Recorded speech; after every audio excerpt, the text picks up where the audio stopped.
Shalom, demeurez bénis dans vos maisons, que la grâce surabonde et en tout cas soit votre partage.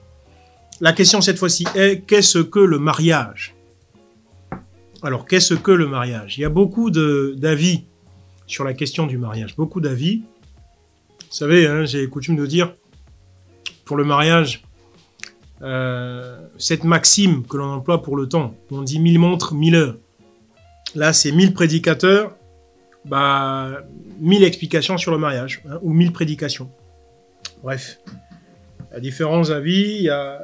Enfin bref, on va donc, comme on a dit, prendre une piste de réponse, et puis, bien sûr, ça peut être complété, ça peut être contredit, pourquoi pas. Comme écriture, on prendra Genèse 24, au verset 53. On prendra 1 Samuel 18, au verset 25. On prendra Genèse 34, au verset 12. 1 Corinthiens, chapitre 7. Et on prendra Deutéronome 22, 28, 29. Pour ne citer que ça. Donc je reprends Genèse 24, 53. 1 Samuel 18, 25. Genèse 34, verset 12. 1 Corinthiens 7. Deutéronome 22, 28, 29. Et Exode 22, 16, 17. Alors, on ne va pas lire, vu le temps imparti, mais grosso modo, vous verrez, lorsque vous lirez, pour ceux en tout cas qui ont pris le temps de noter toutes les références que j'ai dites tout à l'heure, vous verrez que en fait, le mariage, on peut le résumer comme ceci, c'est le consentement, hein, des parents à offrir leur fille au monsieur qui demande la main.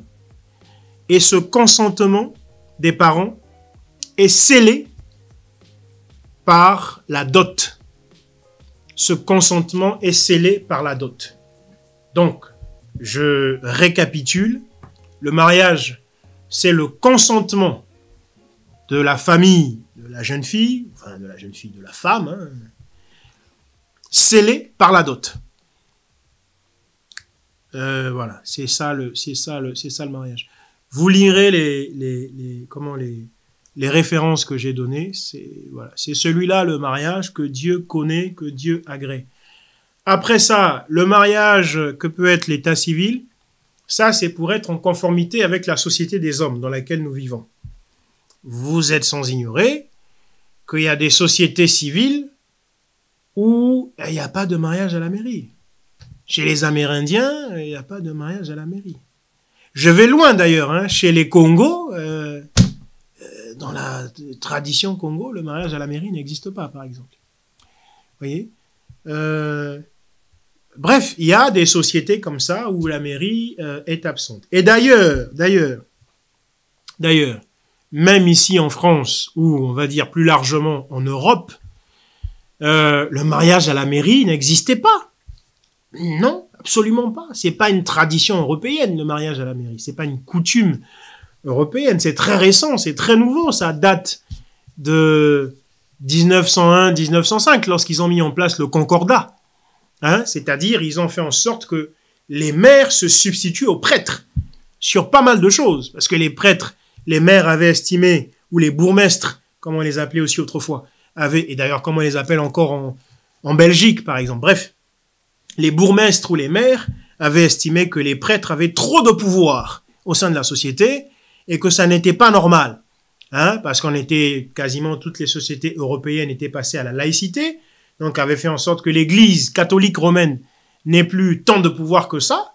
Eh ben, il restait la notion de mariage que les prêtres avaient gardée. Seuls les prêtres mariaient en Europe. Vous voyez? Donc, c'est quand ils ont mis en place, dans le cas de la France, quand ils ont mis en place le concordat, que les maires ont commencé à faire les mariages. Sinon, même là, c'est récent. C'est il n'y a même pas 120 ans que les mariages en mairie ont commencé en France. Bref. Donc, pour dire, alors, voyez, quand les maires ne mariaient pas, alors ceux, du coup, qui ne faisaient pas le mariage civil ou le mariage de la mairie, est-ce qu'ils étaient en porte-à-faux avec Dieu? Absolument pas. Donc, le mariage à la mairie, c'est pour des raisons de conformité avec la société dans laquelle on vit. Parce que le Seigneur nous exhorte à respecter les lois sociétales et civiles du moment qu'elles ne sont pas en contradiction avec la parole. Donc cette loi sociétale et civile qui parle de mariage ne contredit pas la Bible, parce que la Bible est pour le mariage, donc voilà. Et pour le fameux mariage dit religieux, on a déjà abordé ça dans une QPUP où on disait « Existe-t-il un mariage religieux ?» Bref, mariage religieux, c'est au Concile de Trente, en 1560, que l'Église catholique romaine a commencé à le célébrer. Et récemment, il y a quelques décennies, où les églises dites de réveil, hein, les baptistes, les évangéliques, les pentecôtistes, les charismatiques, les adventistes et j'en passe, branhamistes y compris, hein, tous ces gens-là, ont commencé à célébrer le mariage dit religieux. Sinon, le mariage tel que Dieu le définit dans les Écritures, ça n'est ni le mariage religieux, ni le mariage de la mairie. C'est le consentement des parents de la femme qui est scellé. Ce consentement-là, donc, est scellé par la dot. Voilà, vous prendrez les Écritures. C'est vrai que je n'ai pas lu, mais enfin, je vous en ai donné. Demeurez bénis, shalom.